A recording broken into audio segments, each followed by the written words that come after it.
السلام علیکم ورحمۃ اللہ۔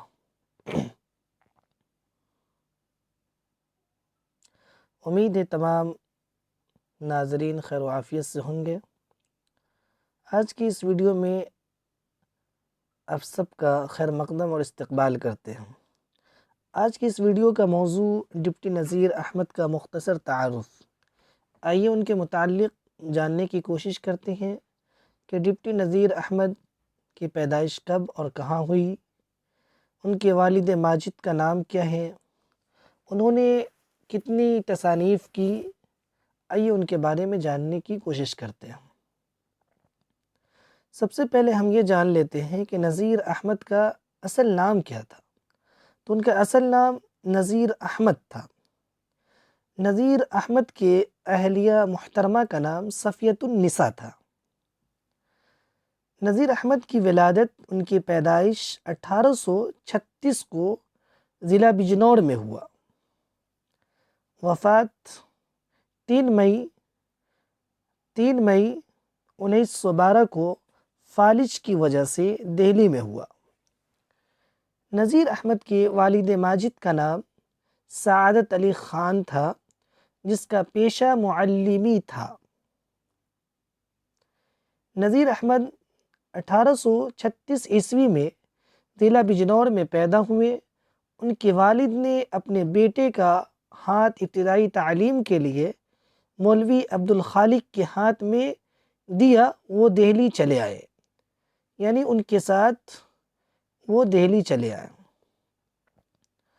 مولوی عبدالخالق کشمیری دروازے کے پاس پنجاب کے کٹہرے کی مسجد میں مدرس تھے، یعنی استاذ تھے۔ نذیر احمد وہیں رہنے لگے اور کھانا کھانے کے لیے لوگوں کے گھر گھر جاتے تھے، یعنی وہاں سے کھانا لاتے تھے اور کھاتے تھے۔ نذیر احمد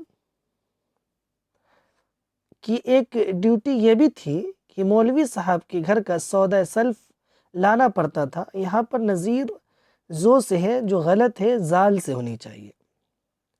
ان کی سنگ دل ایک پوتی تھی جو انہیں طرح طرح کی اذیتیں دیتی تھی اور انگلیوں پر سل کا پٹا مار مار کے اپنے گھر اور سارے محلے کا مصالح باریک پسواتی تھی۔ ایک دن یہ سودا سلف لینے کے لیے اجمیری دروازے گئے۔ دہلی کالج میں بہت بھیڑ تھی، لڑکوں کا زبانی امتحان ہو رہا تھا۔ یہ بھی تماشا دیکھنے جا گھسے اور دھکا کھا کر گر پڑے۔ انگریز پرنسپل اٹھایا اور دلجوئی کے لیے 1-2 سوال کیے اور انہوں نے دونوں کا جواب بالکل صحیح دیا، جس کے نتیجے میں انہیں دہلی کالج میں داخلہ مل گیا۔ نذیر احمد محنتی اور ذہین تو تھے ہی، خوب جی لگا کر پڑھا اور بہت ترقی کی۔ نذیر احمد کے ہمدرس اور ہم سبق مولوی ذکاء اللہ اور محمد حسین آزاد تھے۔ آپ ان کو یاد رکھیں، یہ امتحان میں 12 پوچھا جاتا ہے۔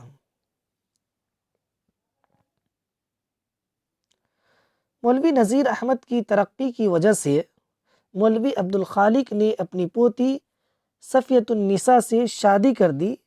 یہ وہی پوتی ہے جس کے یہ ستائے ہوئے تھے۔ ان کے ہاتھ پر جو سل کا پٹا لگا ہوا تھا وہ بار بار دکھاتے اور جس کی وجہ سے اس کی بیوی شرما جاتی۔ کالج کی تعلیم سے فارغ ہونے کے بعد مولوی صاحب پنجاب میں مدارس کے ڈپٹی انسپکٹر مقرر ہوئے، 25 روپے ماہ تنخواہ پر۔ نذیر احمد کا خطاب۔ نذیر احمد کا خطاب 1897 کو مولوی نذیر، یہاں پر بھی زور سے لکھا ہوا ہے، یہ ٹائپنگ میں مس ہو گیا ہے، زال سے ہونی چاہیے تھی ایسے۔ نذیر احمد کو شمس العلماء کا خطاب انگریزوں کی طرف سے ملا۔ یاد رکھیں گے کہ 1897 میں مولوی نذیر احمد کو شمس العلماء کا خطاب انگریزوں کی طرف سے ملا، اور ان کا دوسرا خطاب خان بہادر تھا۔ اس کو بھی یاد رکھیں گے۔ ان کا دوسرا خطاب خان بہادر تھا۔ مولوی نذیر احمد کی اہم تصانیف درج ذیل ہیں۔ ان تمام کو سن کے ساتھ یاد رکھیں چونکہ امتحانات میں پوچھے جاتے ہیں۔ نمبر 1، مرعۃ العروس، یہ ان کا پہلا ناول ہے جو 1869 میں لکھا۔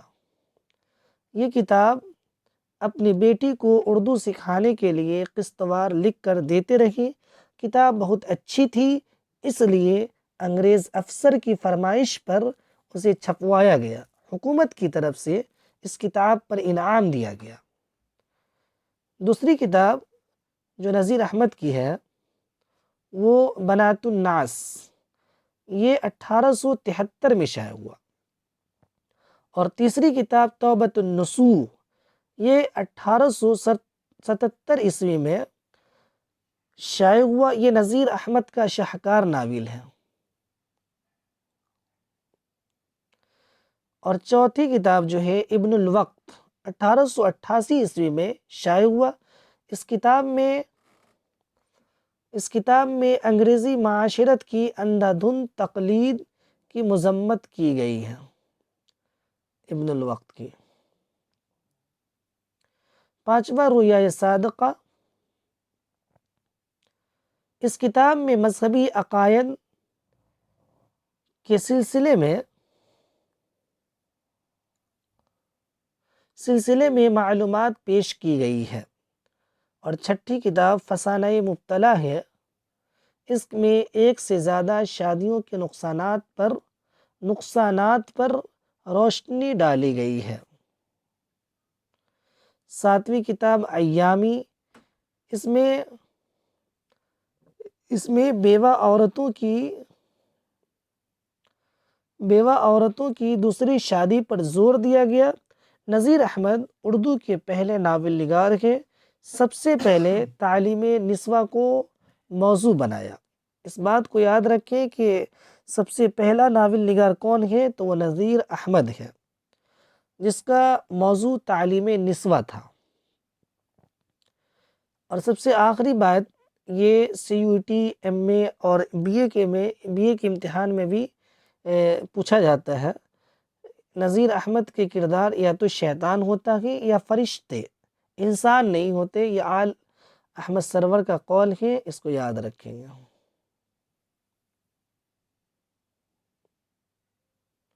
یہ چند باتیں نذیر احمد کے متعلق تھا۔ امید ہے کہ اس سے آپ کو کچھ فائدہ ہوگا۔